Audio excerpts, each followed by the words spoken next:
Bueno, entonces ahora, ¿por qué somos ricos? ¿Por qué hemos dejado atrás la pobreza? Y ustedes van a vivir mejor que sus padres, con pocas excepciones. Y los hijos de ustedes van a vivir mejor que ustedes, a menos que haya un cataclismo mundial, un meteorito que choque o algo así, una guerra atómica, sabe Dios. Y sus nietos van a vivir mejor que sus hijos. Entonces ha habido una progresión continua, con algunos retrocesos, en la riqueza de los hombres. Hace más de 230 años, en 1776, un escocés muy genial publicó un libro que se llamó Investigación sobre la naturaleza y las causas de la riqueza de las naciones, no de la pobreza, de la riqueza de las naciones. Y desde ese momento se considera que empezó la ciencia económica, que es la que muchos de ustedes estudian o estudiarán en la universidad. Y si no la estudian, no importa. Todos deben saber los elementos fundamentales para ser ricos y no ser pobres. O para mantenerse ricos y no volverse pobres, como pasó con Cuba en el 59 y con Argentina bajo Perón y con tantos otros que hemos tenido, Daniel Ortega en Nicaragua, lo que sea. Gente que llega al poder y empobrece a los ricos. Hay un detallito muy interesante, pero mejor les pregunto a ustedes para hacerlo más animado y para saber lo que ustedes saben. ¿Qué es más importante? A ver, quiero oír respuestas. ¿Qué es lo más importante? ¿La libertad o la igualdad?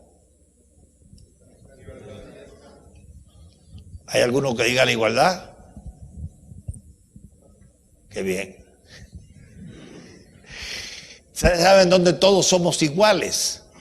Absolutamente iguales, por fin, en el cementerio. La vida es desigual. Unos somos melenudos y otros somos calvos y otros son calvos. Mira qué bien bonita melena tengo yo. Unos somos sanos y otros más enfermizos. Unos somos más listos y otros somos más tontos. Unos somos más ágiles físicamente y otros menos ágiles. ¿Qué le vamos a hacer? No es culpa de él, pero nació así. O tiende a ser muy gordo y no puede correr. Entonces, todos somos desiguales. Gracias a Dios. Si todos fuéramos iguales, el mundo sería para suicidarse, de aburrido. Entonces, alégrense, como estamos muy serios, y no quiero hacerles pesada la mañana, al final de la mañana. Hace unos años, muchos años, hubo una discusión en el Parlamento francés sobre la igualdad entre hombres y mujeres, de que había leyes que discriminaban contra las mujeres. Y una diputada muy famosa, de entonces en Francia, dijo que teníamos que ser en todo iguales, los hombres y las mujeres. Porque al fin y al cabo, entre el hombre y la mujer, solo hay una petite différence, una pequeña diferencia. Y un diputado listo gritó, ¡viva la pequeña diferencia! La vida sería horrorosa si no hubiera esa pequeña diferencia. Bueno, pues hay otras pequeñas diferencias también entre los mismos hombres, entre las mismas mujeres, etcétera, que hacen la vida mucho más agradable. Entonces, el mito de la igualdad es un mito que tuvo un origen legítimo, decente.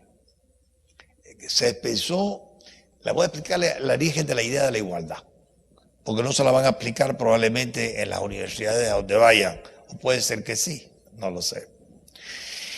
Pero los hombres hemos sido muy desiguales, excesivamente desiguales, por ejemplo, cuando había amos y esclavos. O cuando los reyes conquistaban un país y aplastaban a los conquistados. Generalmente mataban a los hombres y se tomaban las mujeres para sus harenes. Bueno, las mujeres sobrevivían, pero los hombres no. Le cortaban la cabeza a los vencedores. Había mucha desigualdad. Los primeros que pensaron que todos los hombres somos iguales en la naturaleza fueron los romanos, de una filosofía que se llamaba estoica. El por qué no lo voy a explicar porque esto tampoco es una clase de filosofía. Pero y eso fue en el año 200 antes de Cristo. El concepto de igualdad se amplió, no solamente de que todos los hombres somos en la naturaleza iguales, aunque seamos esclavos y seamos amos, seguimos siendo iguales en la naturaleza. Sentimos lo mismo, pensamos lo mismo, tenemos habilidades intelectuales las mismas, más o menos.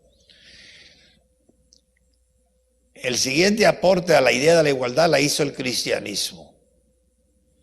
Todos los hombres y mujeres, independientemente de su estatus social, son iguales ante Dios. Entonces tenemos igualdad ante la naturaleza, por los estoicos romanos, igualdad ante Dios por el cristianismo. Hombres y mujeres, todos somos iguales. Ricos y pobres, todos somos blancos y negros, todos somos iguales ante Dios, pero no ante los hombres. La primera vez que surgió la idea de que todos somos iguales, no solamente ante Dios y por naturaleza, sino algo más de lo que voy a decir, surgió en Inglaterra, en el siglo XVII. El concepto de igualdad que surgió en Inglaterra con unos antecedentes muy complejos de 400 años, pero bueno, el concepto de igualdad que desarrollaron los ingleses en el siglo XVII fue: todos somos o debemos ser iguales ante la ley. Entonces, los romanos iguales en naturaleza, los cristianos iguales ante Dios, los ingleses iguales ante la ley. ¿Y qué se entiende por igualdad ante la ley? De que todos debemos pagar las mismas penas por los mismos crímenes, las mismas sanciones. Antes de esa época, ustedes no lo creerán, si yo mataba a un infeliz, pero era conde, lo más que me podría decir es un regaño: no lo vuelvas a hacer. Si yo mataba a un infeliz y era otro infeliz como el otro, me ahorcaban. Entonces las sanciones, las penas eran diferentes según el estatus social. Los ingleses fueron los primeros que dijeron: olvidémonos de eso. Vamos a ser todos iguales también ante la ley.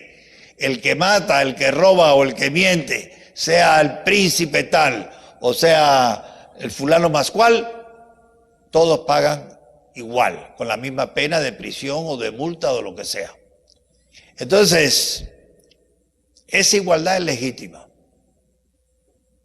Igualdad de la naturaleza, igualdad ante Dios, igualdad ante la ley. Pero en el siglo XVIII, en la Revolución Francesa y poco más tarde después, los llamados socialistas, de todo tipo que hay, dijeron: no, pero no basta con ser iguales ante la ley, iguales en la naturaleza, iguales ante Dios. Tenemos que ser iguales de logros. O sea, que todos tengamos más o menos el mismo ingreso, que todos tenemos más o menos el mismo tipo de casa, que todos tenemos más o menos la misma marca de auto, que todos tengamos más o menos 5 pantalones los hombres y 35 blusas y faldas las mujeres. Bueno, entonces, logros. Esa es la igualdad que empobrece. Esa es la igualdad que empobrece. ¿Y por qué esa igualdad va a empobrecer? Si al fin y al cabo todos vamos a tener lo mismo. No tendría por qué ser pobres. Todos tendremos, pero muchos muchos pantalones, muchas camisas, muchas blusas, muchas faldas, muchas no sé qué, relojes, muchas pastas de dientes, lo que fuera. Entonces, ¿por qué va a ser necesariamente la igualdad de logros empobrecedora? Por una sola y principal razón. Porque para que todos seamos iguales en lo que consumimos, en lo que usamos, en cómo nos vestimos, en las casas que tengamos, que es lo que se ha tratado de lograr, para que todos seamos iguales hay que suprimir la libertad.